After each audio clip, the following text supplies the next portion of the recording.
So have you ever worked out No. before you got into? Nope.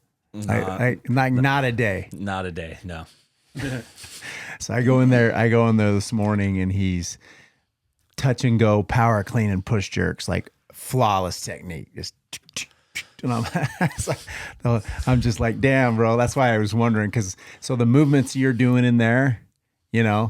like they're like the hardest movements you could do in a gym. That's not like just going in and doing like a machine. You know what I'm saying? Sure. Oh yeah. I did not know that. I don't know a thing about working out until I got here. Yeah, bro. You move pretty well. Like you're doing good. Yeah. So where you at? You're at 9, like, or how many? Where you at with your sobriety date? I'm 13 days shy of 6 months. Wow. Yep. Congratulations. Yeah. Thank you. It's been quite a journey, to say the least. How'd you hear about Valley Camp? So a friend of mine was part of the SOAR program, and he spoke with Kyle, and Kyle's on the board up at Valley Camp. Oh, okay. And so they together got the information to me, and then I started making phone calls. Granted, I was still deep in my addiction, so like a touch and go with phone calls and stuff like that. And then my mom actually reached out to Valley Camp, and they struck a deal where if I texted every day and called every other day, that as soon as a bed opened up, it'd be mine. So, and where were you living? Portland, Oregon. You're in Portland. Yep. You grew up there your whole life? So I grew up in Battleground, Washington. Lived there for 17 years, and then lived in Vancouver, Washington for about 3. And then I moved into Oregon and have lived there since. Damn, where's Battleground? It's about 25 miles north of Portland, Oregon. Oh, okay. Yeah. Yeah. So just across the Columbia River. What was that like growing up there?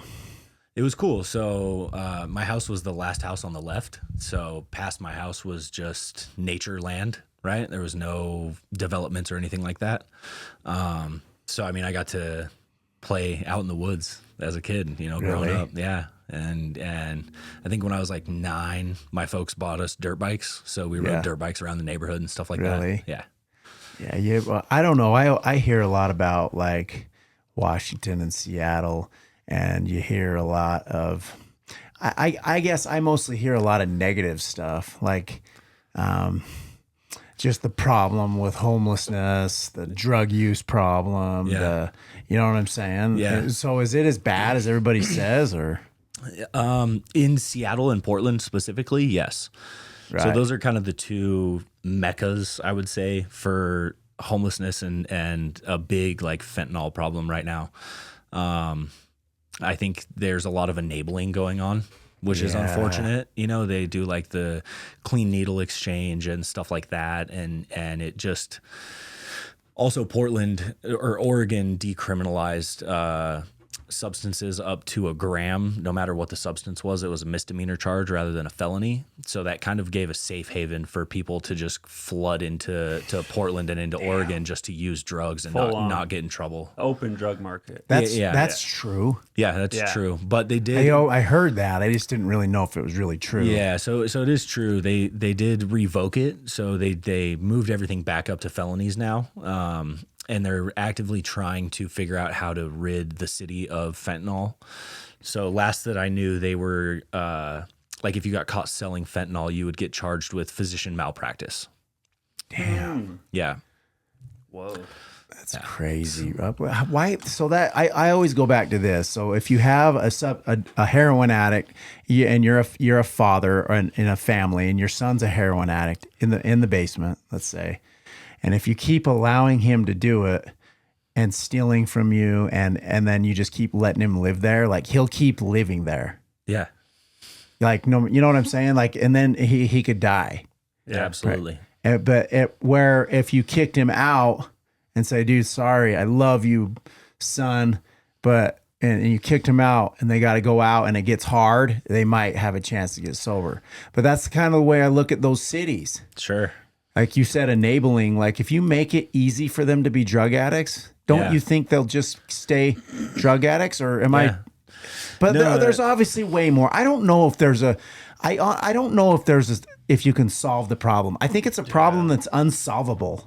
Kinda, yeah. So I think like with their whole clean needle exchange and like what they're trying to like the the solution that they're trying to come up with, how they should go about it is having like a dirty needle deposit, right? So Yeah. somewhere where you can like use your needle and then go and drop it off. That way you stop the spread of communicable diseases, but it doesn't enable people to go and get clean needles. Yeah. Right. I think that would be a better solution than having somewhere where you can just like, oh, I can just go pick up needles here at this spot and I know that they're safe. Well, are they doing that to try and cut down on like them potentially having to go do crimes to get their needles or whatever else? I they're think just trying to minimize the mostly impact? it's the minimization of communicable diseases in like Seattle and Portland. That's like their main objective, right? And I don't think that supplying clean needles is the way to go, right? Because then you're just giving that same person something that they can then share again, versus if they have the needles and they use them and then you have like a deposit where you can just go and drop it off and then you can't like stick your hand in to get them again. You can stop that communicable disease, I think, or like at least have a chance of it. Damn. Have you ever been through your addiction? Have you ever been involved in like just those camps, like being homeless and going around and seeing what those are like? No. Yeah. No, he was balling. I've seen them. I've like driven past them, so like I know kind of like they're like micro cities inside of cities. And they're mostly substance abusers, right? And mental health, but like it's hard to differentiate, right? Because you have like the people who are users, and then you have the mentally disabled people who are homeless, who then cohabitate together. And then it's hard to differentiate, right? they get into meth or sure. Why wouldn't you? It's like that's the where it gets hard. It's like when you get so far down, why wouldn't you use? It's going to make you more comfortable. Yeah. I mean, Right. you know what I'm saying? Like on some level, like if your mental health's so bad and you can't get a job, Right. That's why I'm saying I don't know if there's a fix. I don't know. I'm not a economist. Sure. It's hard to try and think of like what a solution would be for the drug addiction epidemic that's globally. You know, it's not necessarily specific to the United States of America. It's kind of all over the planet. You know, there's some areas that have found ways to lessen it, but it still exists. What's happening with so you've been over there. So the fentanyl's that's the worst in those cities, right? Yeah. It's pretty bad. Do you know what's going on with that? Like, where's it all coming from? Like, what's all happening with it? Most of it comes from Mexico, right? That's where like a lot of the fentanyl is coming from. And it's coming like from Mexico through China. So China sends precursors to Mexico, to the cartels. The cartels make it. And, you know, this is merely speculation, but, you know, at some level, like population control has to be considered in that whole realm of substances, right? Because it is killing people. And, you know, that's pure speculation. I can't really like speak on that, but Allegedly, yeah, exactly. No, I'm saying. I believe that, dude. Yeah. I believe that. Because it's like that. when fentanyl first hit the market like 10 or 15 years ago, compared to what it is today, it's over 500,000 times stronger than it was when it first hit the market. And when it first hit the market, if you were to ingest a grain of salt or like a grain of sand of fentanyl without smoking it, it would kill you. It would kill a person. And to think that it's 500,000 times stronger today than it was. How is that even possible? That's know. That's what I always wonder. Like, so when they press these pills, and they call them blues now, right? Yep. Because they were the Roxys were called blues back in the day. It's the same thing, but they're imitating the blues, but now they're loaded with fentanyl. Yeah. So how is that not killing everybody? Because people are smoking it. They're not ingesting it. So if you were to eat a blue, you would probably die. But people are smoking it, and in smoking it, it breaks it down in a kind of way that lessens that the actual intake of changes the bioavailability of the drug. So really, yep. Like I was in camp with a guy who was smoking like 40 or 50 blues a day, and I was like, "What would happen if you ate one?" He was like, "I would die." instantly. I didn't know this. that. I didn't know that. Yeah, crazy. yeah. So about a year ago, actually, my uncle back home, he was a police officer and he was struggling with a cocaine issue, and they seized some stuff, happened to not test it, and he got back to the office and broke down a line on his table and snorted it, and immediately, like instantaneously, died right there on the spot. Who's this? This is my uncle back home. Oh God. Yeah. Dude, Damn. that happened to a buddy of mine with coke, and it was fentanyl too. Killed him. Yep. Just straight up. That one of Yeah. my buddies. So the only way that you can survive and do fentanyl is to smoke it. That's It's- crazy. Yeah. That is I didn't crazy, fucking know bro. that. Yeah. There So then you get people who have never done it and don't know that, and they're like, oh well, I used to just pop oxys, or I used to pop these pills. Yeah. I'll just pop this pill that I got from Joe Schmo on the block and Damn. down. I had an interesting. I think I've shared this on here before. I don't know, maybe not. This is a spiritual experience.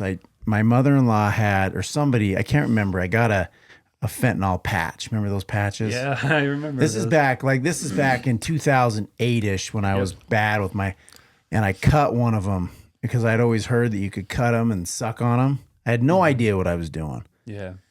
And I remember my kids are in the house. I'm out in the garage doing it. And I remember getting ready to put it in my mouth after, and something said, I don't know. I didn't know how strong fentanyl really was back then, but something in my heart said, do not do that. And I didn't do it. No way. Well, I don't know what would have happened, Yeah. but because you know those patches, I mean, Yeah. but like, I remember that I every time we talk about fentanyl, that comes into my heart and it just makes me scared. Like, what would have happened if I would have sucked on that thing? Yeah. You know what I'm saying? God, Yeah. that's wild, bro. Like, I don't know. What do you think? So you never, were you a fentanyl addict? No.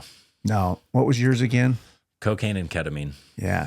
So let's talk about ketamine. Yeah, let's go. Yeah. Yeah. What? So back in the day when it was around, and I remember a long time ago, it was called Special K. Yep. And you'd go in those holes where you couldn't get off the couch. Yep. And then, you do a line of Coke or something and to get out. Yeah. So is that the same? Is that the same drug? Yeah, it's the same drug. So ketamine is a very interesting substance. It is like cocaine and fentanyl and methamphetamines. They all have something that you can be like, this is what the high is going to be like every time, right? Yeah. Ketamine is not like that. So ketamine is classified as a dissociative anesthetic. So it disassociates your mind and your body from reality, and the anesthetic part of it is why they can use it in medical applications for people who are allergic to general anesthesia. So it's nobody is allergic to ketamine. So if you are allergic to general anesthesia, they can use it for surgeries, right? Right. They administer it and then it numbs and disassociates you, so they can do that. And damn. Yeah, it's a very interesting substance for sure. Yeah, it is, and you can't overdose on it. Isn't that true, bro? It is. It would take a very, very lot of it for sure. What's the high like? What were you looking for? Like when you took it, what was cool about it? Were you trying to escape or enhance? So for me, initially, it was to. I first used it as a tool because I heard that it could help with PTSD and depression and some of these other things, right? And initially, it was really cool because it kind of made you just sit in one space and kind of be there. And it was like introspective. And then the more and more that I did it, it just became a way to numb myself out and black everything out, right? Block everything out. It was also used as a party substance. I used it at raves and shows and all these different things.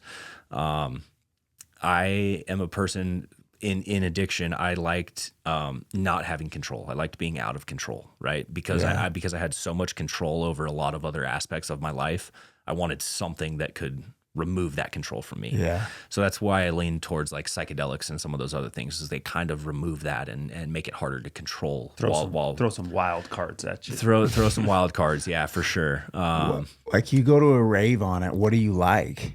Like super talkative, euphoric. No, it removes the talkative ability, but it makes you like if you've ever been blackout drunk where you're stumbling and falling over, it's kind of like that, except for you can remember the whole experience and you can kind of keep yourself from falling over. It's like if your legs turned into noodles, but were also extremely heavy. I wonder what I don't think I would like that. Right.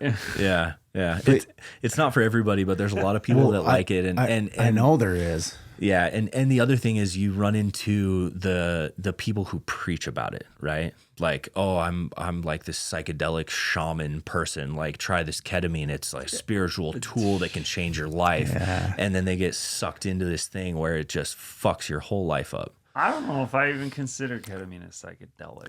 I don't either, but there's people who do. That's crazy. and that's where it You think that's like a gaslight? I think that's a misconception. It totally is a misconception, and it's really messed up. And what it is it's drug dealers trying to get people into their market and into another substance that they can sell them. Yeah. That's really what it boils down to. Yeah.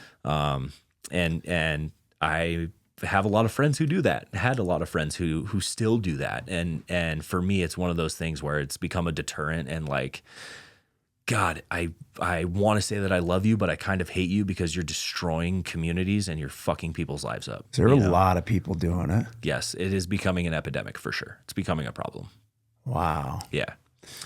Like the whole music scene back home, like I watched it. Does it make the music scene funner and you hear music better? Like, why music? So you would think so while you're doing it, but right now where I sit, I would absolutely not enjoy it, right? I don't think there's any positive attributes to it when it comes to the music scene, right? It makes you just kind of sit there and you're like, that's what you see at music shows versus a bunch of people enjoying themselves and like dancing and having a good time, having a few beers and laughing. Yeah, exactly. You know, it removes so that. So Sarah, you just see a bunch of people just like wide-eyed and like looking like they're lost in space. Yeah. Yeah. That's wild. Yeah. It'd be funner just to smoke weed. Yeah. I don't know. I hate I wonder if people get into that and they don't even realize they don't like it. It's like, those one of those things. Like, I don't know. Yeah. It's also like ketamine is not just K-holes. There's lots of like, depending on the dosage you take, the high differentiates. Levels. You could take a little bit and have like a little euphoric, like buzz feeling, or you could do a lot and you could see nothing but darkness. And everything around you is dark, but you're awake and your eyes are open and you can't like see anything. It's like sensory overload shutdown. That's terrifying. Yeah. Why is it good for therapy? Why do you go to a clinic and they'll give you a little ketamine and then let you chill for a minute and then come into a therapy session? So I don't know the scientific purpose behind it, but I think it has to do with the ability to disassociate from wanting to hold on to the things that you don't want to talk about. Mm-hmm. And then in a structured environment like that with a therapist who can pull those things out of you that you don't necessarily want to talk about, I think that's kind of where it lies and like where the benefits are. I could see that because a lot of people are hard in that. Like, I'm not going to talk to you about anything. Like I'm a man. I don't let my emotions out. And that's when you think of like how impactful like an experience like that could be for somebody that just like hasn't done drugs. Yeah, drugs aren't a part of their life. It could be really impactful. Exactly. Like MDMA too, really impactful. But like, fuck, dude, we're all substance abusers. It doesn't make sense to us. I don't think that they. I've never been to a ketamine clinic, but I don't think they're just trying to make money. Don't you think? Like they're not going to turn you down if.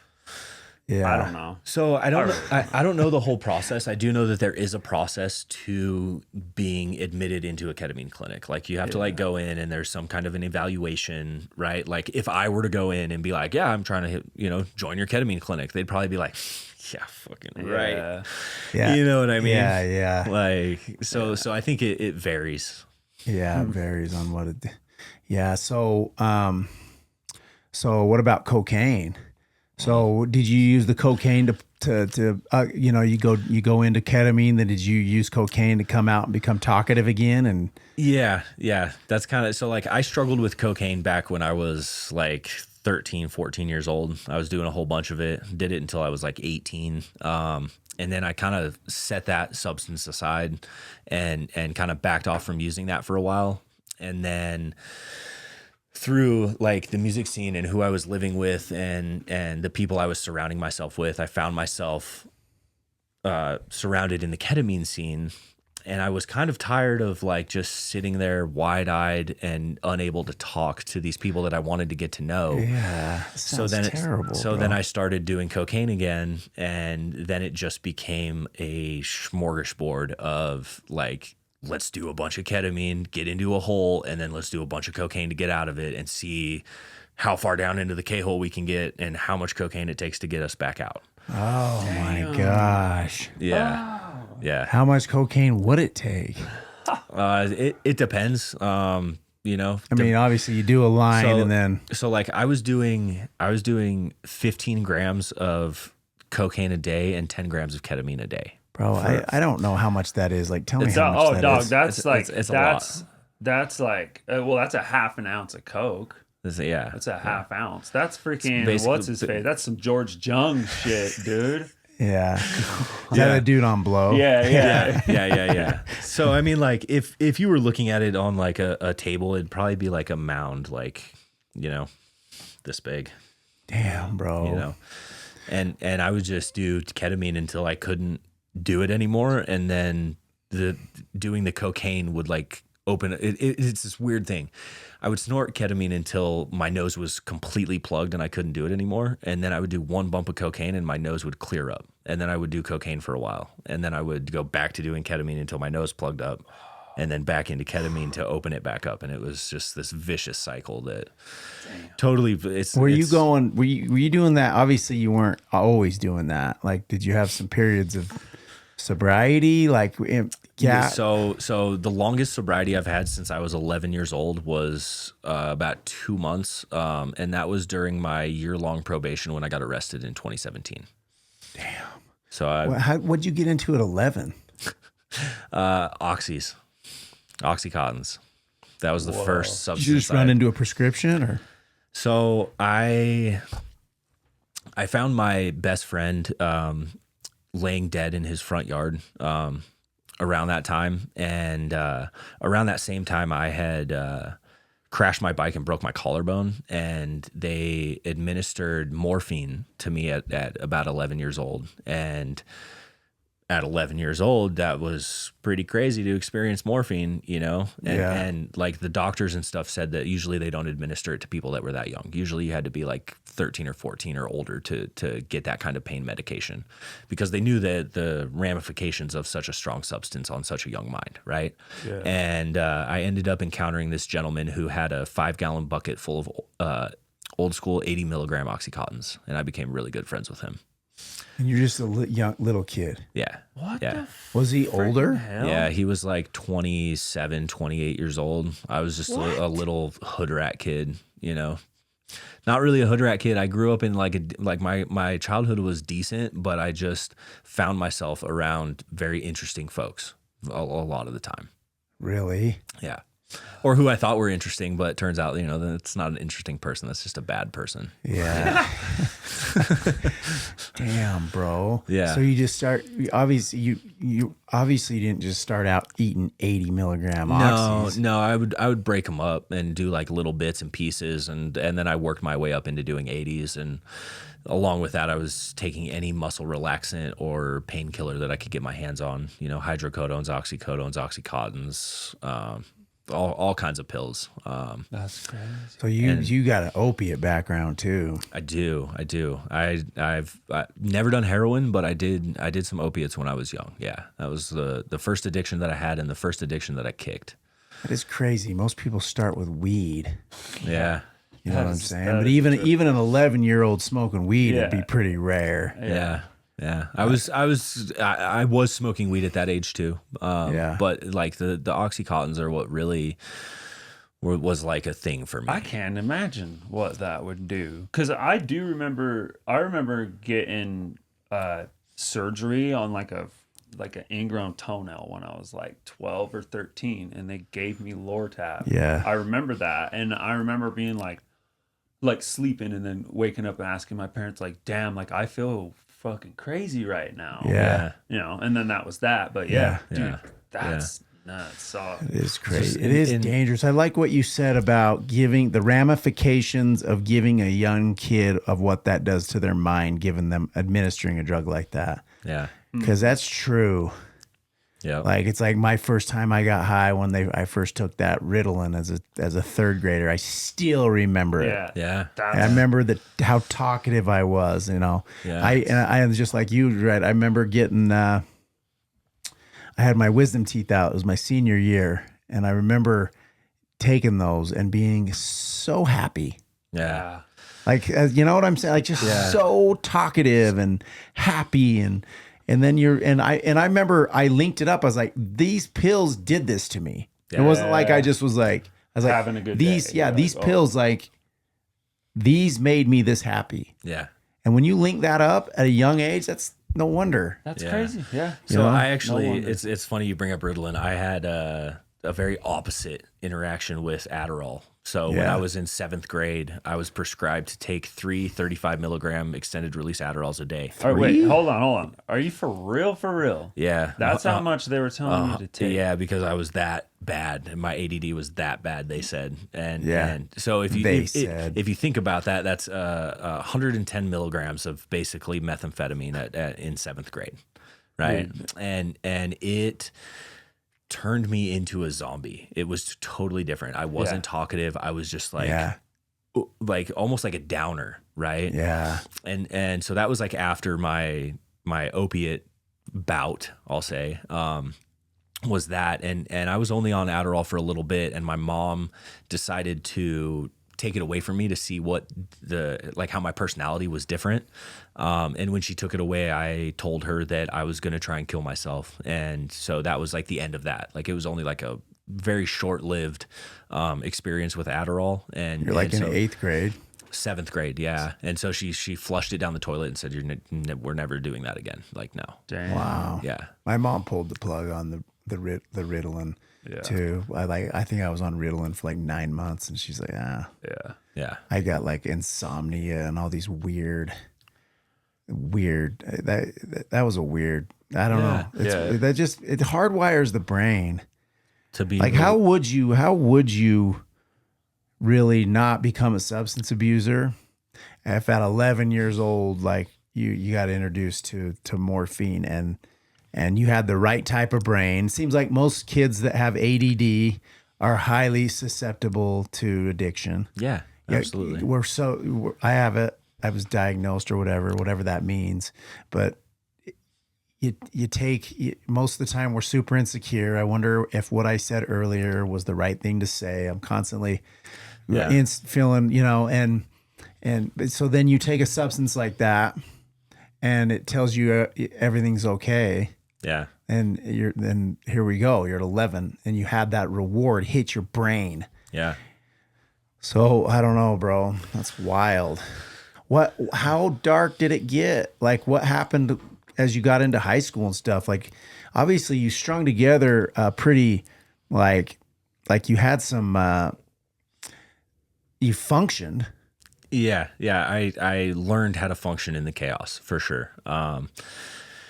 In high school, I was like my weed habit kicked up. I was smoking a lot of weed. That probably helped you actually. Yeah, smoking a lot of weed every day. Did you tone it down with the weed? Like would weed help you to slow down with others?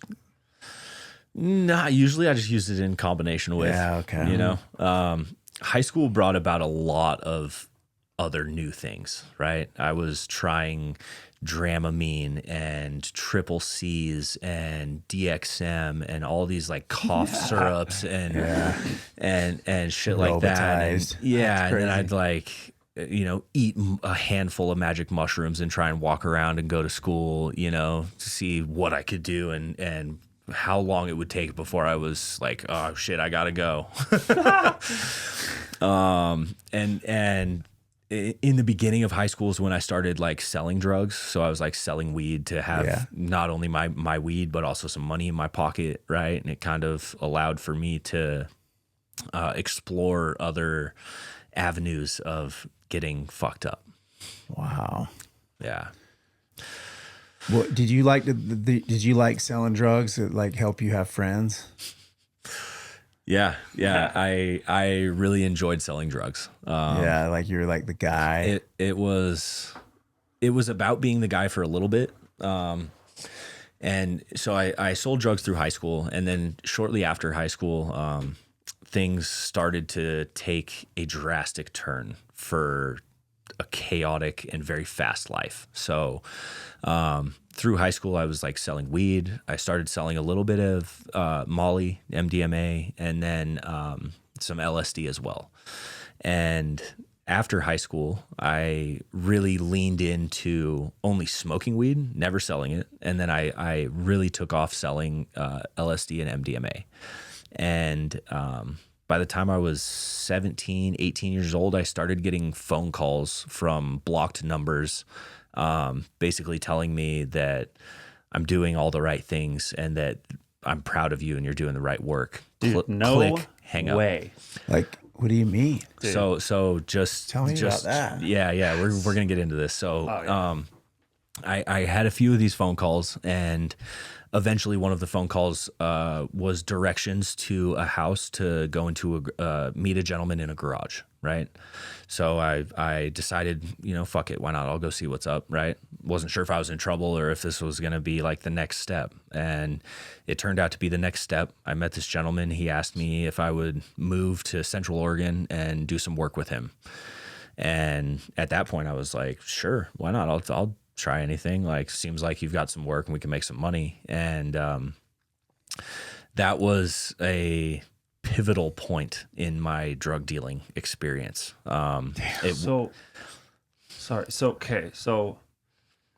And this is happening when you're getting like how involved, like at this point already, how much acid are you selling and where, or who, like just sheets and shit? And so like, I was selling by the 1,000 and the 10,000 at 17, 18 years old. Way. And how did you even get that?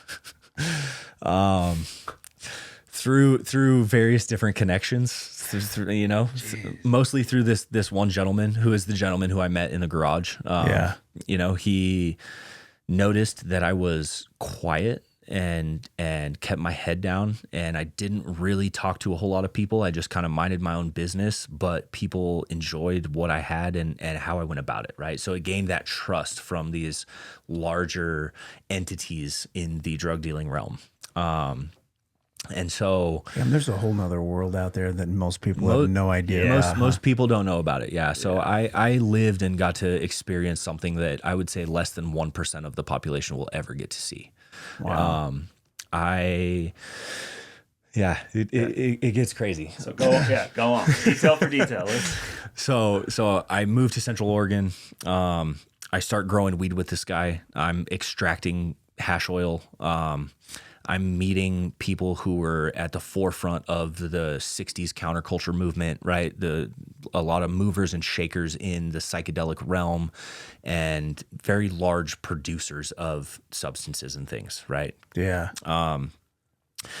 So I stayed out there for a year and a half. During that year and a half, it began, so like before I moved to Central Oregon, I was in the 1,000 to 10,000 dose, probably weekly, a month moving, right? And then it jumped up to hundreds of thousands and then millions of doses, right? And I was moving more than I could ever shake a stick at. I saw more money than I could ever shake a stick at. I had access to anything and everything that I wanted, right? At 19 years old, I had $2 million stashed up in a closet. I had substances and people around me. Kind of circles back to what you were asking, if like people were around. Yeah, everybody was around. I had famous people in my house. I had musicians at my house. I had people coming and partying at my house for 3, 4, 5 days at a time.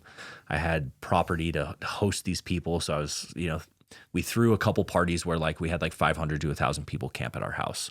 And a lot of those people were like famous musicians and people in large art facets and things like that. So like people, and they were kind of, they're going there to trip Almost like a festival that we were talking, Yeah. like they were coming to trip, and you guys had all the drugs for them, like, Yep. and it was like a kind of a festival. They're out. I picture people like camping out on the lawn, and it's Yeah. beautiful property, and Yeah. and you're able to just supply them with all the Yep. the drugs to help them capture some creativity. Absolutely. Yeah. Wow. That's kind of what it was. It was almost like I don't know how to say it, like a camp out for like a creative campground, if you will. Right. Like that's what I thought anyways. Yeah. And then, all this is transpiring very quickly, more like faster than I ever could have imagined. Right. I just wanted to like have a little bit of money and, give friends things here and there. And next thing I know, I'm like having to lie to my family and my friends. And I couldn't tell anybody what I was doing because I was at that level. Right. Yeah, I just told all my people that I worked on a farm, and they're like, dude, how are you just working on a farm and you're traveling all over the country and you're always doing something and you've got, all these different things. And, Yeah. and it was just like, well, I can't really tell you, but I work on a farm. Yes. Then 2017 happened. And in 2017, I got a little carried away at a music festival that I went to. And I ended up getting caught at the gate. I got caught with a whole bunch of drugs in my pocket. And initially, they were trying to hit me for 15 years because of the quantity, right? I was caught with 42 grams of 8 different powders and 300 hits of LSD. And I basically pled drug addict the whole way. And You're that like, this is all mine. Yeah. I just Damn. told them this was all personal and that I was probably the craziest drug addict they've ever met.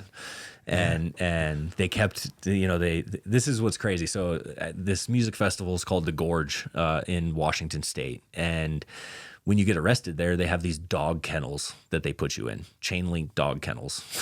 And so I was in this chain link dog kennel for probably 4.5 hours, and every 30 minutes, 45 minutes, they'd come out and be like, dude, you were selling drugs. Like, we know you're selling drugs. You have to be. And I was like, nope, I'm a drug addict, dude.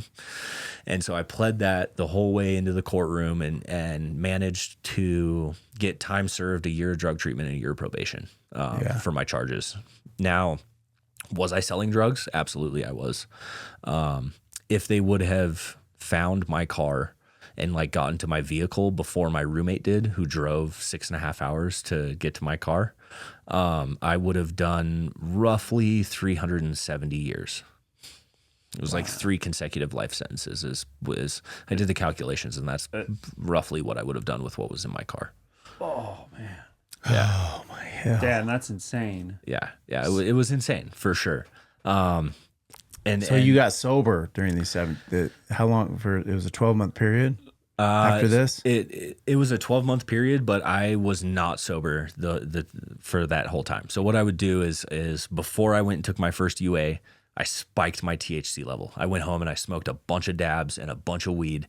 So my THC levels in my urine were super high. So that way I could go and give a drug test, leave the probation office, smoke a joint, and by the time next week came and I gave a UA, my levels were slightly down from where they were. Yeah. And that was my way of working around and not getting sober. Yeah, that was smart. Yeah. I have to say. Yeah.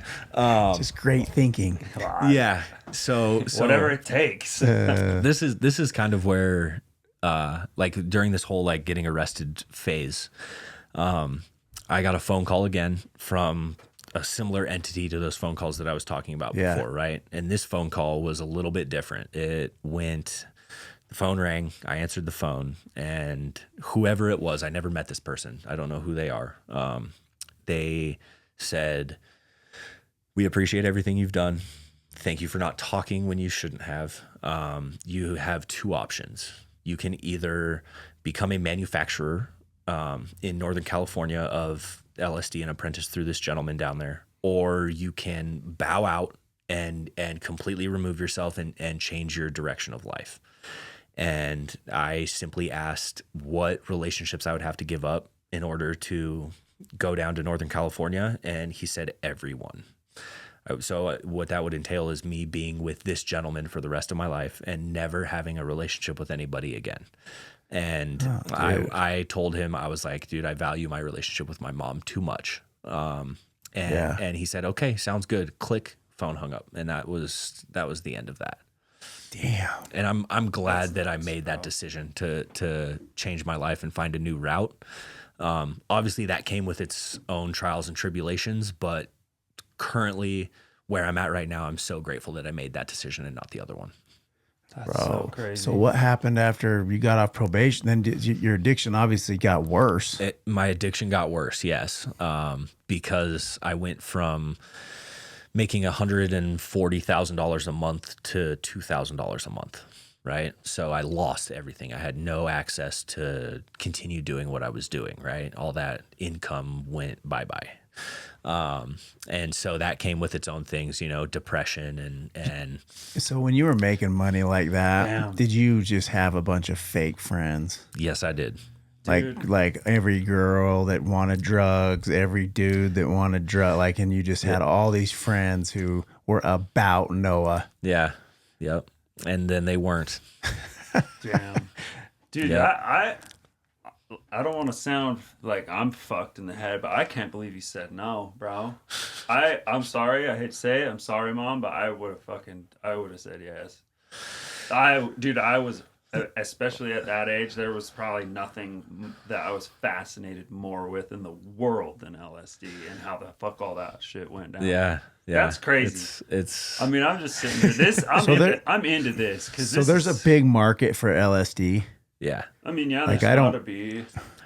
It depends on the level of it, right? So like at street level, like if you're trying to like sling grams of like cocaine and a couple hits of acid, probably not. You're not going to make a whole lot of money. But if you're like, I had 3 people that worked with me, and those 3 people came to my house and picked up $250,000 worth of drugs at a time. Right. And then they went and did all the work. And all I would do is I would travel into Portland from Central Oregon and pick up money. I didn't do any of the street work. I was an end source of money. So they did all the work. I just went and collected money and brought money home. But and you kind of took all the risk though. Wild. I mean, a lot of the Initially- risk, because if you're carrying around that amount of money or that amount of, I don't know. I It's don't a know. lot less transactions. It's a lot less transactions. And what I would do is I would have those 3 guys come to my house, and they would spend a weekend at my house, and then they would drive home with the substances. So all I did was travel with money for the most part. I always thought that if I was going to do something like that, I'd put a BYU sticker on my car and dress like a missionary, Yeah. So that's- for real. or just dress like, and just like get into some different Yeah. role, like dress Yeah. up like completely. That's what you have to do. So like you've seen me. I showed up in here in my tie-dye overalls, and I've got some like very flashy extra clothes, right? Yeah. Never ever would I have worn those while I was working. I wore a button-up shirt and blue jeans, and I drove my car the speed limit. Right? Yeah. And I never wanted to be flashy. I never wanted to be known as that guy. I wanted to be kind of the man in the back, if you will. Yeah. I That's wanted why to they be liked you. I wanted to be the person who just sat there in a room and you would have no idea what I did, right? Yeah. Unless you talked to me, and then we could chat about it. But that's kind of how I went about it. I could see you blending in like that. What? So it's like a legit business. Like you got promoted. Those phone calls were like, then they kind of recruited you. Like It's it was like the a Breaking Bad of like- acid. It's like a recruitment agent industry, and then they recruited you, and then if you would have taken that opportunity to go to Northern California, like that was just another level of recruitment that required more of a sacrifice. Yeah, absolutely. That is wild. That's so Yeah. wild. It was There's a whole nother world out there that I am not familiar with, and no one is. Yeah. Yeah. Well, and Not many especially- people get to see that, dude, at that level. Yeah, because like there isn't a lot of people that you don't just make acid. Like how many people in the world? Like wouldn't you say that this whole isn't that LSD manufacturing thing pretty like locked down? Yes. Like so there's regionally and shit. Yeah, so there's in the United States there's 6 people who make it, and that's it. That's it. Worldwide there's maybe 10, maybe 12, and that's it.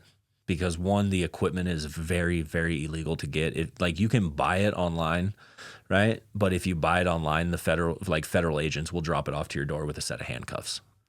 And you do life in prison for ordering like certain pieces of glassware and stuff like that. It's very, very hard to get your hands on. So Really? Yeah. Because they know what, like, nobody's buying that type of glass for anything else. Yeah. It's glass, huh? Yeah. It's a synthesization process. It's way more in depth. Like you got to be like a chemist. Yeah, Yes. or Like, full yeah. on for real. Yeah. This ain't no meth lab. That's like No, it requires gathering a mold precursor and then extracting a substance from that mold precursor, and then that makes something else that then you would synthesize from that to get LSD, and then you have to break it down from a crystal into a liquid, and from a liquid onto paper and things like that. Yeah. Damn, bro, I had no idea. Yeah. LSD's been around a long time too, 1940, long time, 1942. 42. and they made it in a lab. Yeah, Albert Hoffman. Albert Hoffman made it in 1942 in Germany, yes. dude. Yep. People, Switzerland, technically. The one that it's Switzerland. Switzerland, yeah. You're The all right. one that I love to hear is that it was like the opposite energy of the atom bomb. Like the humans created the atom bomb, and it had to level itself out, and LSD was discovered. I heard that, and I loved it. I was like, Yeah. Oh wow. Well, LSD has helped a lot of people. It has. So, yeah.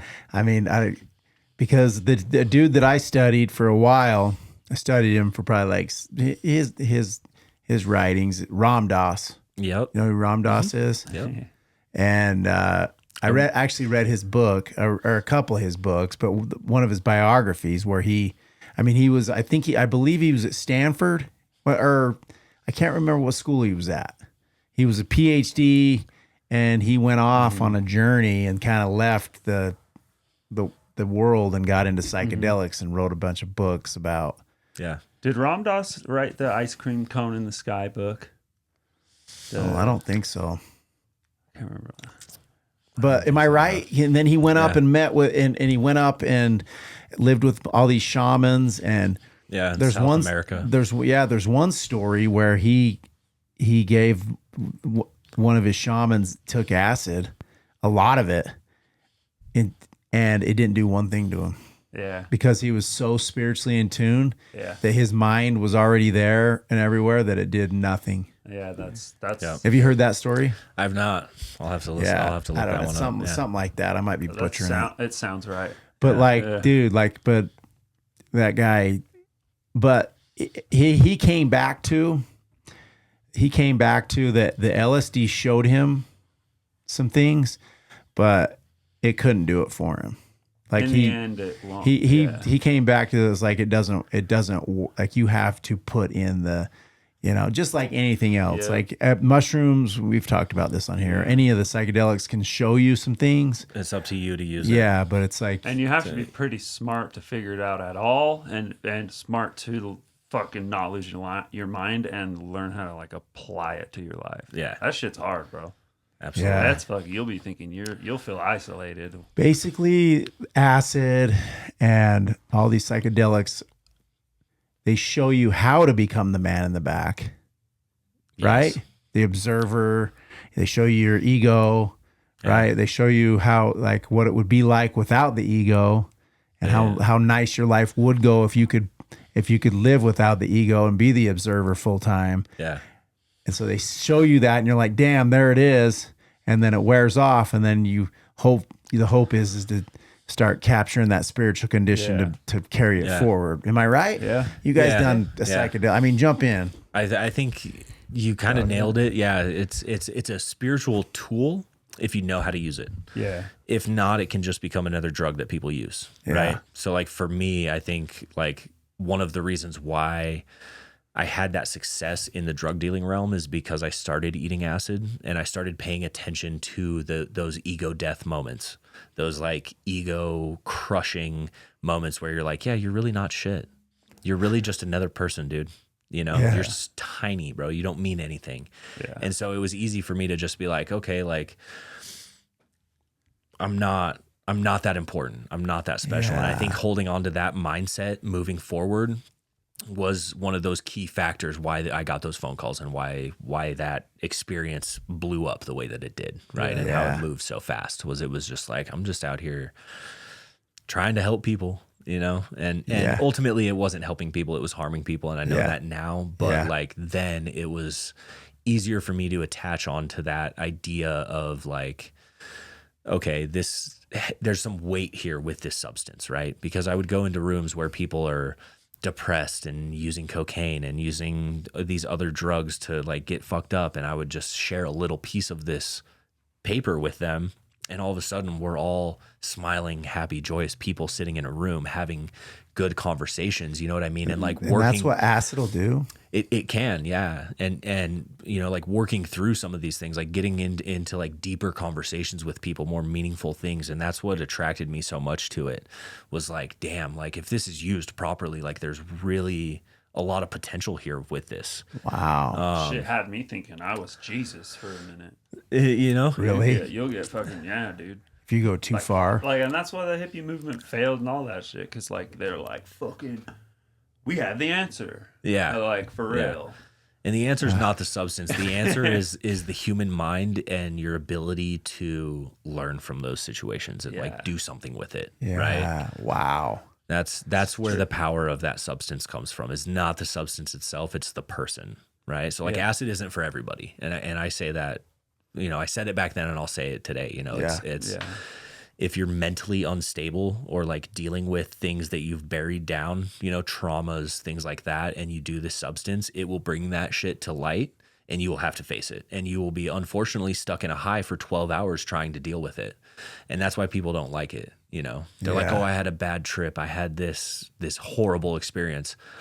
I've never once had a bad experience. I've had difficult experiences, right? But I learned from them, right? Yeah. So like shit got brought up and I was like, oh shit, I should probably like figure out how to, you know, sit down and talk with someone about this. And then it allowed for growth to happen versus somebody who just is in that like victimization mindset. And they're like, oh yeah, all this shit's happening that's so bad in my life or that happened to me. And now I'm high and now I'm having such a bad time and there's no good in this substance. I think that's where that, visualization of that substance comes from. You explained that well. You could almost say that with weed. I say that I hate weed, but weed shows you something too, and you panic. And I wonder if that's the medicine working. It is. Yeah. Like if you just went with it and you said, oh, this is showing me something, like I don't need to trip out. Like, you know what? I don't know. I hate to. Well, weed is a psychedelic. But too. weed, like, it especially today, I mean, if I smoked right now, like, it would be hard. Yeah, dude. Like, there'd be a lot that came at, like, you know how it does when you first smoke it and you're like, oh, dude. You know, grabbing onto the but walls. like, I wonder if that's the same thing. It's like, it's okay here. It's if you want to look at it from the medical standpoint as a using medical marijuana as a way to help you, like people are using it to help you grow. Isn't that the same thing? It's showing you something when you get the paranoia kind of. Yeah. Or I would think so. Yeah. It kind of, it's like a give and take thing, right? So like if you're using it in small doses and eating it rather than smoking it, then yes, it has medical benefits. And I think there is some like truth to that as far as like trying to figure out why it's anxiety inducing, what it is that's happening, you know? And I think if you pay attention to that and what your mind is trying to tell you, then you can learn from it. But we live in an era where people don't like to pay attention. Yeah. Just get on your phone. Yeah. Scroll while you're high. Oh, I'm anxious. I might as well just scroll, right? Oh, I'm anxious. I'll put on a, whatever. Yeah. We are in an interesting spot. So can you overdose on acid? No, you cannot. There is no LD50. I had a dude, a young kid who ingested a bunch of acid, and he he was in our Buffalo program, and he would wake up some mornings and he would talk about how like he would be in like an acid trip and just sitting there like like everything looked a different color, and he couldn't get it to go away. Yeah, so there's a lot of That would be weird. misinformation when it comes to LSD. Really? Yes. A lot of people tend to think that you can get stuck in this like perma-fried state of like, oh, I hallucinate all the time when I crack my back or when I crack my neck. Yeah, you did hear a lot of that I've heard stuff. that one.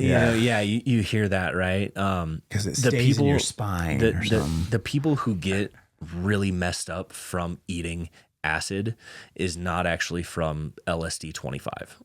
That is from a substance called 2CB, which is a similar substance to LSD, but it is not LSD. And the side effects of 2CB are significantly worse. They will leave you in a state of perma-fried,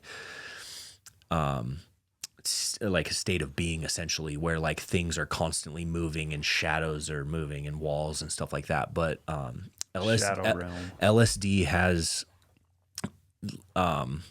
yes, it is strong. It is not strong enough to permanently fry your brain.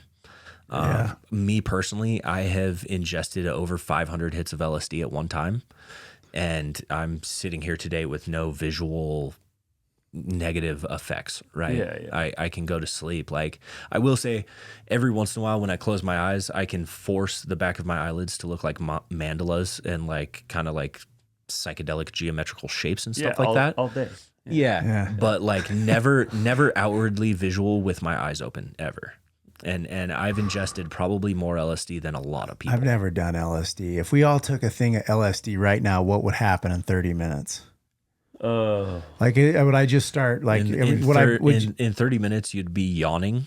But like, would you be, or in an hour when it first kicked in, I mean, can you keep it together? Like, what's happens? Is it just like doing mushrooms kind of? So, okay, here's an interesting take, and not a lot of people agree with me on this, but mushrooms are more powerful than LSD is. So, and the reason I say that is because mushrooms are innately designed to repel things from eating them. They are a poison. They poison things. You get that stomach ache. Yep, and they kill things in nature that eat them, right? Because they don't have the right ability to process what they are into what you actually get high on. LSD is a man-made substance that is designed for a certain effect, right? Mushrooms are designed strictly to protect themselves. That's why they stain blue. That's why they're brightly colored. They're never just like a dull thing in the woods, right? It's like, oh, there it is. Yeah. You know, that's really? the thing. Are they just in like? Yeah. They grow all over the planet. You can just see them like up in Oregon. You just Yeah, especially up there. Especially up in Oregon for sure. Yeah. I've never found them. I've looked. I don't think they're in Utah. Maybe. They might be. I'm not sure about Utah, but I've definitely like gone out and picked magic mushrooms before in Oregon. Yeah. And just ate them. So I agree with you with the mushrooms and acid thing, and my take is I think that it's because I like the way you frame it as like it's almost a defense mechanism from the mushroom, but the mushroom is not a man-made substance. It is a living intelligence. Yeah. And I think when you ingest it, it has its own intention that it will push on you. Yep. It's way harder to ignore than just being like, oh, I'm just fried. I got to sit down. Yeah, absolutely. Jeez. I swear. They're like alive. Hippie. They are for sure. You seen it. That And was finally good. found my true colors. That was sick. Start talking about this shit. Yeah, like it kicks in. What's it gonna do to me? So first, like your body kind of starts to get heavy. And then the best way that I can put it is inanimate objects become animate. And what I mean by that is like these cameras and these microphones, they're not moving while we're sitting here, right? But if you were to eat a hit of acid, it would probably breathe a little bit. It would kind of get bigger, get smaller. Little things like that. Shadows in the corners of the rooms might move a little bit, What's it going to do? Like, is it going to bring up, like, am I going to get paranoid and start seeing some things that I don't like about myself or situations? I can't answer that for you because it's so different for every single person. It has. You would almost hope that, it would. Because that's what it has the possibility to. Frank talks about that he when he did acid the first time, that like the next day he was like doing things and cleaning his room and like doing things for his mom that he'd never done before in his life. Yeah. So it changes your thought processes. There's something about that substance that when you ingest it, it changes the way you think a little bit each time you do it.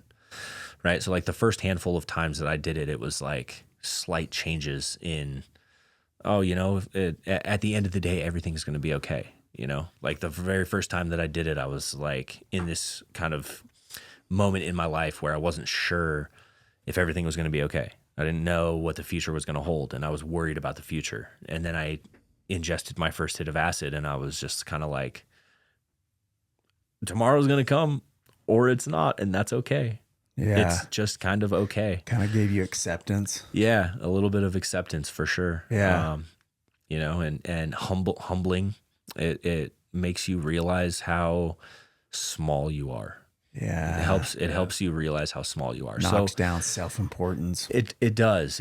So I think that it definitely holds its place, and I think it's very valuable if used correctly. If used incorrectly, obviously it can become a problem. Just, you know, as a lot of the psychedelics can be used. Well, and, you know, and it's on that note, like dude, how powerful it is. Like you instantly made me think of Charlie Manson and like the CIA and MK Ultra and shit. Like it's so powerful that if you have somebody that's very in tune and intelligent, and you put somebody else on them and you get them fucking singing your little song, you can fucking make them do anything you want. Like, oh, that's really? That's why the government was so interested in it. So the whole MK Ultra thing is very interesting. Because what is that? MK Ultra was a like governmental or government tests that they did back in the 60s to try and see if they could use LSD as like a truth serum, so that they could get their adversaries from other countries, get them to ingest this thing and then get the truth out for what they wanted to do. So what they would do is, like, say in an office building, they would just walk around and, like, if you had a cup of coffee out, they'd just splash, whoop, here you go. There's some dose in your coffee. You wouldn't know about it. You would drink the coffee. All of a sudden you start to feel funny. You start to feel fucked up and weird. And then they would pull you into a room and try to interrogate you. Yeah. Well, there's that aspect of it. And then they were trying to weaponize it as well. There's several instances that got like scrubbed, that like people were killed and stuff. And like the person that like was trained to go, like, they were trying to train assassins and like shit that they could get people to go do outside of their own will and basically not remember it.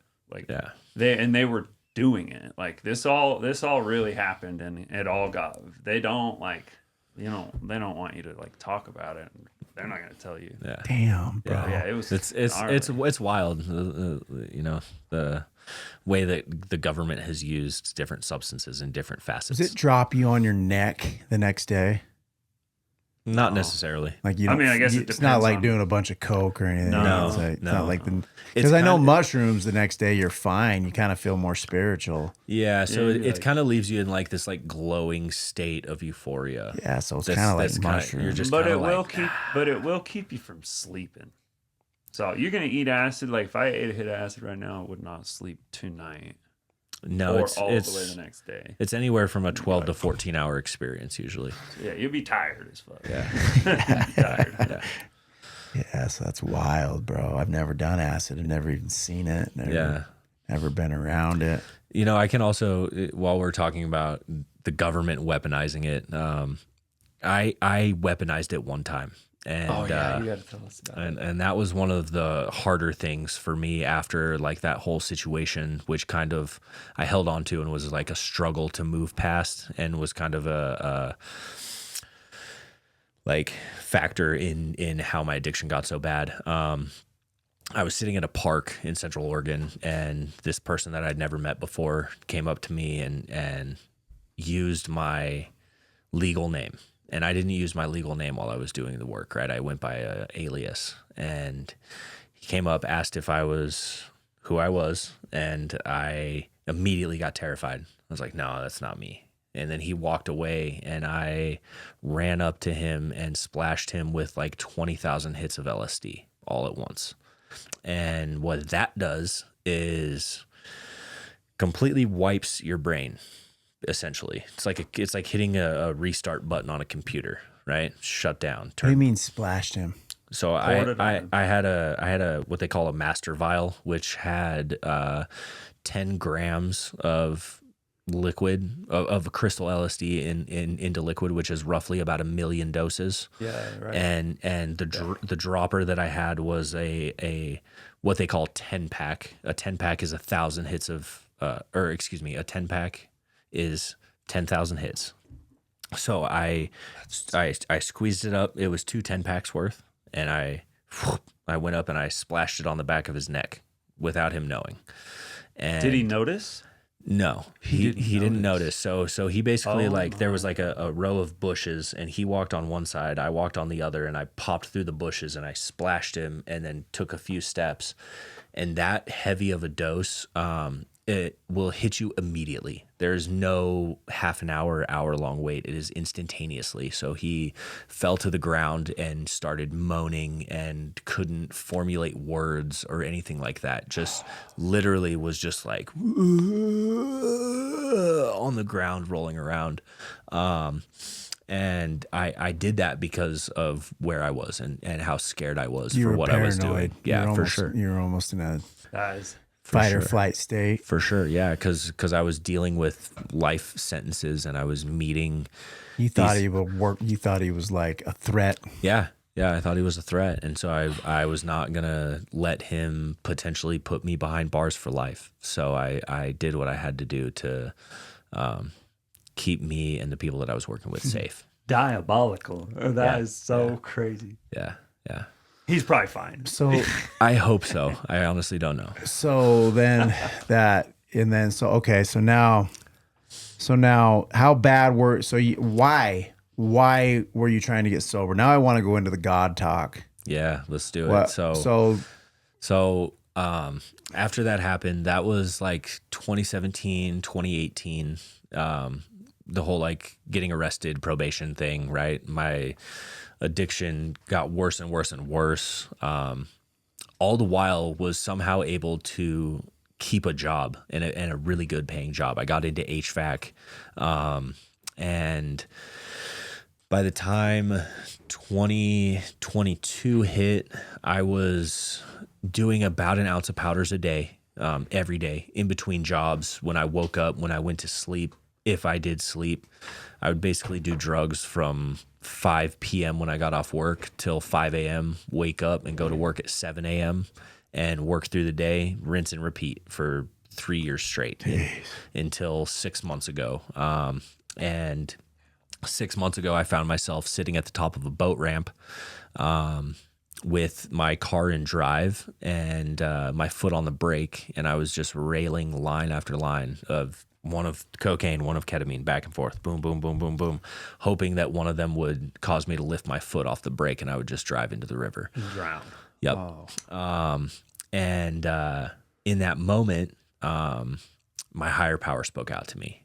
And my higher power told me that I cannot have my mom bury me at 30 years old. And I decided to listen to that. So I picked up the 1,000-pound phone that we're all familiar with. Yeah. And I called one of my best friends, and she came and picked me up and held on to me and kept me in her house until I heard back from Valley Camp and was able to fly out to Utah and start my sobriety journey.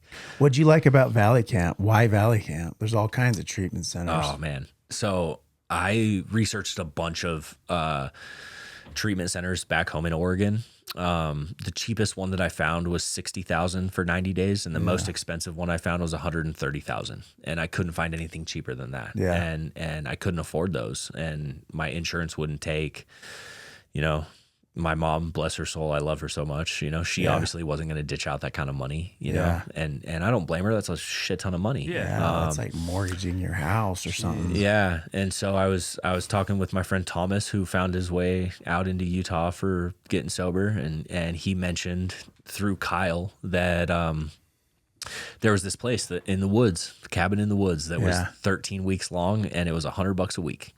And I said, fucking sign me up. How do I get in on that? Cabin in the woods to find God. Awesome, Yeah, bro. That's all it is. Yeah, That's so sick. that's all it is. And, Cabin in the woods to find the solution. Yeah, and the solution is out there. There's God in those hills for sure. Yeah. So yeah, I spent a week with my friend, waiting to hear back. I finally got the call, and the call was on April 25th. So I got the call on my mom's birthday. My mom celebrates her birthday on 2 days, the day that she was born and the day she was adopted. So I got the phone call on the 25th. On the 26th, my mom flew me out to Utah to go to Valley Camp. So if that wasn't a higher power speaking out in that moment as well, I don't know. You know, So where were you at? You obviously that Valley Camp is a place for those that don't know and might be listening, but it's a place where you go and you literally you're handed a big book and you find God and you work with other alcoholics. There's no clinical staff. Yeah. It's just other alcoholics and substance abusers who are living the 12th step promise, and they take a guy like Noah under your wing and you work the steps, and that's what you do at Valley Camp, right? Yep. It's a 6-acre property with a cabin on it and a burger shack and a big old meeting area with a campfire. And yeah, you just stay out there, you know. And the thing with it is it's a want program, not a need program, right? So there's no medical paid staff. There's no gate that closes behind you. If you don't want to be there, pack your shit up and go. Yeah. Right. So it's for people who really want to get sober. Yeah. And so for me, I was so beaten down by the 20-year-long addiction that I had that I was actually stoked to come out to Utah and to get sober. Right. And through the work that I did with the drug dealing families that I was a part of, you know, I knew that going to Utah was going to be perfect because there's no good drugs in Utah.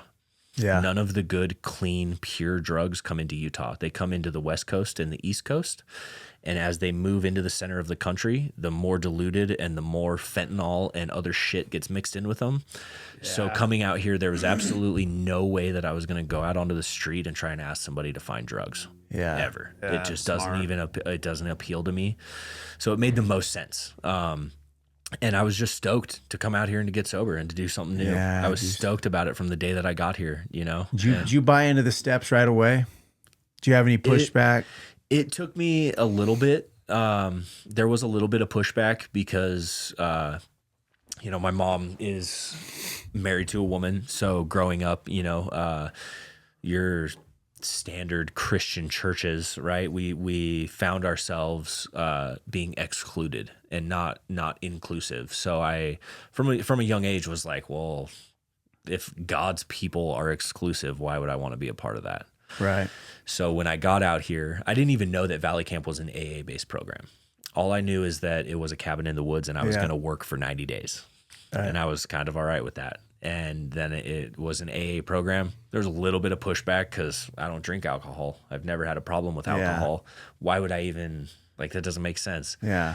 But in being out there, there's no difference between drugs and alcohol. No, Yeah. And also I think, you know, while we're on that subject, I'll just say I think that needs to be re-stigmatized to drugs, period. Yeah. It's not drugs and alcohol. It's not drugs and alcohol. Alcohol is a drug. Alcohol is a mind-altering substance. And when you have drugs and alcohol, there's that gray area, that room for it to be like, oh, well, it's not that bad. Yeah. I like that. Alcohol's the worst. I support it is that, bro. bad. It's so fucking... Yeah. So how did your step 2 look? I imagine step 1 wasn't too hard. Step 1 wasn't too hard. No. It took me, I'm sure it was hard, but I imagine you didn't have a hard time admitting you were powerless. No, I was definitely powerless. You know, it took from me everything. Took everything from me. Yeah. You know, came to believe that a power greater than myself could restore us to sanity. Yeah. Yeah. realistically, the first 3 steps actually were pretty easy for me because I listened to that higher power when I was sitting in my car at the boat ramp. Yeah. Okay. So You had a spiritual experience prior. So I had a spiritual experience prior, and that really helped me to like be stoked about getting sober. And even though I'm not an alcoholic, to be working that alcoholics program. Yeah. It worked wonders for me, the whole thing. And I'm grateful for the 12 steps. I think that they're important if you're struggling with addiction to do them, and even if you're not struggling with addiction, it's just good life skills. Oh, bro, the best. It's a 12-step self-development program. Yeah. Probably the greatest self-help program ever invented. Yes. Yeah. I don't know. I mean, I know that's a lot of people. A lot of people are hardened against the steps. A lot of people are hardened against the big book. Yeah. And I know why. I mean, my belief is I believe in the devil. I believe in the adversary. I believe in opposition. And when there's a book with such beautiful spiritual literature in there, it's going to be hard for people to pick up. Yeah. Yeah. I mean, there's some of the greatest spiritual literature ever written. Yeah. I think in that book. I think a lot of the hesitation, which we were talking about earlier, with the 12 steps is the fact that it says God so much. Yeah. And people dislike religion. There's a lot of dislike or disdain for religion nowadays, because we see the wars that it causes and all these other things, and people, people get fanatical. They get fanatical over religion, and people get fanatical over the 12 steps. The thing with the 12 steps is they use God because higher power doesn't make a lot of sense to a lot of people. Yeah. So they narrow it down by saying God, but it's not in a religious aspect. Yeah. It's there's something bigger than you out there. Yeah. Try it out. You've tried everything else. Why not try this? Yeah. And that was one of the selling points for me. It was like, I've tried every substance out there to get high and to run from my problems and my feelings. Why would I not try this one thing to get sober? Yeah. That's sick. Yeah. That's dope, dude. And we were talking about this morning, we had group, we went to, you need to start coming on Saturdays, by the way. Yeah, you do. So this morning we went, we just went and ate, over at the head group at the coffee shop. And we were just talking about, the higher power and I don't know, you can kind of tell who is going to get sober by how they aren't hardened against anything, like go stand on your head out in the parking lot. That'll help you get sober. They do it, or people who are just kind of done and they're I look at like a guy like Charlie, and I mean, he's similar to you. He's just like, yeah, I'll do that. I'll try this. I'll do, just wait. People wave the white flag. They're just like, bro, I got no more. Yeah. I got no more fight in me. I'm good to do. You say this works. Yeah. Bro, I'll try it, and it I don't know. Yeah. Well, it's like what made it so easy for me, and granted, not easy is kind of an interesting term. One of the things that helped me get sober was finding rock bottom and then finding out that rock bottom had a basement, and then I hung out in that basement for a while. Hell yeah. And I think people who want to get sober but haven't hit their rock bottom have a hard time getting sober because they have a reservation that maybe someday after I've been sober for 20 years I can go back to drinking and I'll be all right. I can drink like a gentleman, and we can't. Like I'll never be able to do cocaine or ketamine like a gentleman ever. Hell no. Probably, you'll never be able to drink. Yeah. I'll smoke a little weed, or I did that for I honestly, this last relapse has finally knocked down almost as every reservation. I guess the only ones that I've wrestled with and I've talked to you about it is the psilocybin microdosing. Yeah. That's the one that I'm a little interested in. Sure. But I because just to, I pulled the Lexapro out of my system and I just thought if there's a little bit that I could use, I guess is what I'm not doing it, but it's there. That's the only thing. Yeah, Anything else, I know I can't drink. Especially with the kratom on the shelves. Yeah. We talked about the gas Uh-huh. station. These gas station substances are wild. Yeah, the gas station. And so like heroin. anything that messes anything up from if I took something that was a substance, I know that I go get that off the shelf. It's that, Yeah. Yeah. One So thing leads to it's another. it's a different thing for me now. And I guess it's beautiful. I guess I'm thankful for that relapse. Yeah. Because I think it gave me step one, basically. Sure. What do you think about the microdosing thing? Right? Is that a wrong backdoor to think- keep open? I think it holds validity. I know a lot of people who are sober except for microdosing in very small amounts. The psilocybin. Yeah.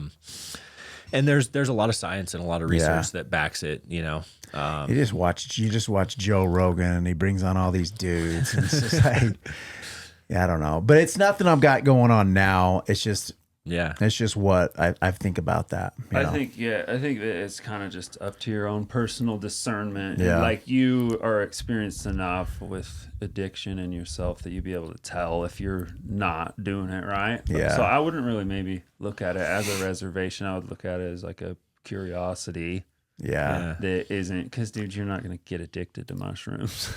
Yeah. You'd probably be like, what the fuck? Yeah. This sucks. Or this Yeah. is, Oh yeah. Yeah. Yeah. It's not like cool. It's not Yeah, like right. if you do too then- much then of it, the- it's actually not that cool. And then my whole other opinion on the whole microdosing thing is just like, why don't you just fuck and get it over with and just eat a fucking eighth or like eat like 4 grams. He brings up a valid point. There's that's hilarious. There's the research that shows that microdosing is good, and there's the research that shows that macrodosing is good. And doing like a large dose will confront those problems faster and help you work through them faster. That ego death. Yeah, exactly. Kind of like a gentleman. I don't know if you probably know Terrence McKenna. Terrence McKenna recommends that you eat 5 dried grams in a dark room. The heroic dose. I think that's the book I've been reading. Is that Fruit of the Gods? No, it's called Oh man, I love How to that Change guy. Your Brain. It might have been Terrence. I don't know. Terrence McKenna, or maybe his brother David McKenna. They're both really like. Have they been on Rogan? No, No, well, Terrence McKenna's passed. Oh, okay. So it's a while. It's Yeah. Terrence McKenna is the guy, dude. He's like the fucking Bob Ross of psychedelics. That you hear talking is like his like tinny voice, and he uses all these big words. Yeah, he's like, just the ultimate hippie. he is for sure. Yeah, dude. He went into some deep theories, dude. His like his stoned ape theory is like the theory of How humans evolution. became to be. That essentially. like he thinks that apes were forced to come down out of the canopy because of scarcity of food. They were forced to start eating on the ground, and then they were susceptible to predators, and that so the apes that survived were the ones that like ended up finding these mushrooms, and it gave them like edge detection and self-awareness, and they became smarter. Yeah, That's his whole theory. That's pretty wild. So, Rogan talks about how like the 60s and the 70s were beautiful with and the art that came out with music. If you think about and with the psychedelic culture came on, and then it got all screwed up because cocaine came in the 80s. Yeah, for sure. And like everything changed and it got all weird, like got not as good. And then he comes into the 90s. The 90s got to be one of the greatest. Some of the most incredible music came in. Wouldn't you say some incredible music came in the 90s? Yeah. I mean, I don't ever remember. I mean, I guess I just loved when Nirvana and that whole scene came, you know. Yeah. We've talked about this. It's a time and place thing, how impactful that shit But was. is that all from drugs? Like with the type of drugs that were big? Like that's something to think about. I don't think so. I think people are creative, innately creative, and then sometimes they find themselves in rooms with other people who are creative, who might be struggling with a certain kind of something in life that has caused them to find this substance that they use. So like Kurt Cobain, for instance, right? He was like a heroin user. I don't think he was like slamming heroin or smoking heroin going, hell yeah, let's make music, right, you the know. song. He Yeah. probably wrote those songs and then went through some kind of traumatic life experience, and somebody was there in that vulnerable moment and was like, hey, if you're feeling like shit, check this out. Yeah. Wow. Yeah. Yeah, the art's interesting. That's a whole nother topic of drug use and art. Yeah. And well, I how- mean, dude, it's been around that those two things have come in combination since fucking the Roman Empire. Like, music, whatever. Yeah, music, and drugs and art. Entertainment and drugs. Yeah. Wow. Yeah, It's wild. I want you to tell people when we kind of wrap this up. I want you to talk about like what you talked about in group about just like your routine, Sure. and I want to talk about the big book a little bit and just how you found God, like what your God looks like to you. So Because you haven't been a God guy. no, I lost contact with God for a while. Mostly because like I've met God through different psychedelic experiences, you know, like I've done DMT and a couple of these other substances where people claim to have met God, right? Yeah. So like for me initially being like, you think this God guy's gonna solve my problems? Yeah. They're my problems, not his, you know. It was very interesting. But I just set aside my ego. Ego's not your amigo, right? Yeah. And I set that aside and really just gave my all. I'm not a half-asser, I'm a whole-asser. Yeah. And so I just gave everything that I had to the program. And being at Valley Camp and being in that spot where there's no distractions, no external devices, no cell phones, no TV, really, no anything to be distracted by, and only being there with my feelings and my thoughts. And this book was really instrumental in finding that. I'm also like a really big nature guy. I like being outside, like listening to the trees and Yeah, the water run wind. and stuff like that, you know, and just being there. That really helped me find this God that I have. Now, I'm not like a go to church every Sunday kind of guy, but I do believe that there is a God, and he has shown me through sobriety and through having that faith, the benefits of believing that there's something bigger than you out there. Wow. Because in group, you're always saying your advice to all these newcomers, and the stuff that's coming out of your mouth is like, dude, for me, it really is God. I hear you say that all the time, and I want you to. Yeah. So it's using now. You're using God as your drug. Yes. Yeah. Yeah. I use God as my drug. I use God anywhere from 2 to 6, 7 times a day. Yeah. Right? Yeah. Slamming it, dude. Yeah. Just railing lines of God. Oh yeah, you and Hawk, man. You guys. Yeah, and it works for me, you know. And so, what does it look like when you're getting high, like you're using God? So I start my day by, well, let me start with the end of my day, right? At the end of my day, I get down on my knees and I put my shoes like 2 feet, 3 feet underneath my bed, right? Yeah. So that way in the morning when I go to do something, I have to get down on my knees and pray and grab my shoes, right? Yeah. Nice. So I do that, and the prayers vary from day to day, but a lot of it has to do with removing character defects, removing things that I notice from either previous day or in those moments, you know, anger, loneliness, depression, all these things, right? I ask that those be removed, and then I ask for assets to be blessed upon me, right? Things that I know that I'm good at, that I think are valuable to other people aside from myself. So I ask for a removal, and then I ask for things to be blessed upon me, right? And then usually I read my daily devotional, I can't think of the name of the book, but that's all right. But yeah, I pray in the morning, and then I have like my morning routine, right? I make breakfast, I sit out on my front porch, and I watch the sunrise. Usually I'm up at 3:30, 4 o'clock in the morning because I'm a psychopath.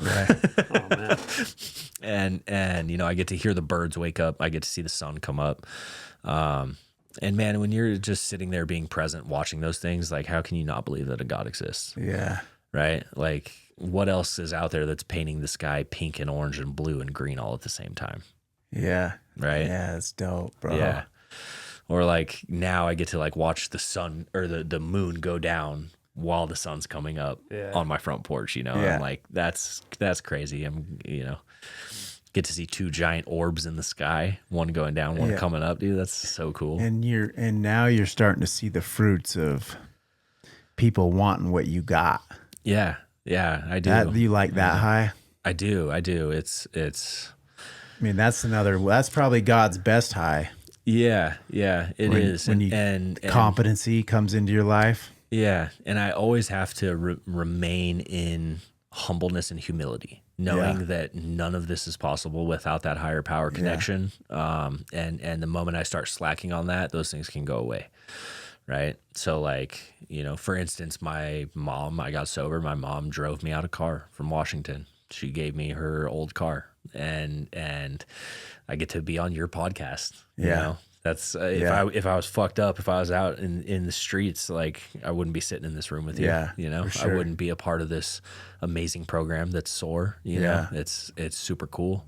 I've been asked to take over the AA Big Book study up at Valley Camp. You know, so I get that service work there. The sober living that I'm at has asked me to work for them as I get closer to a year of sobriety.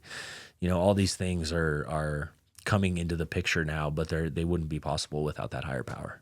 Wow, bro. Yeah. Love it. Yeah, good for you, man. I learn a lot from you. I want you to know that. Yeah, Yeah, thanks. you got a lot in there. Yeah. You know, and yeah, you got a lot to offer people. I'm super grateful you're in the program. Yeah. Because, like you say some really good things in group, and then, I don't know. So I'm excited for you, bro. Yeah. But thank you for coming on. Yeah, thank you for been a thank you for special having experience, bro. me. It has.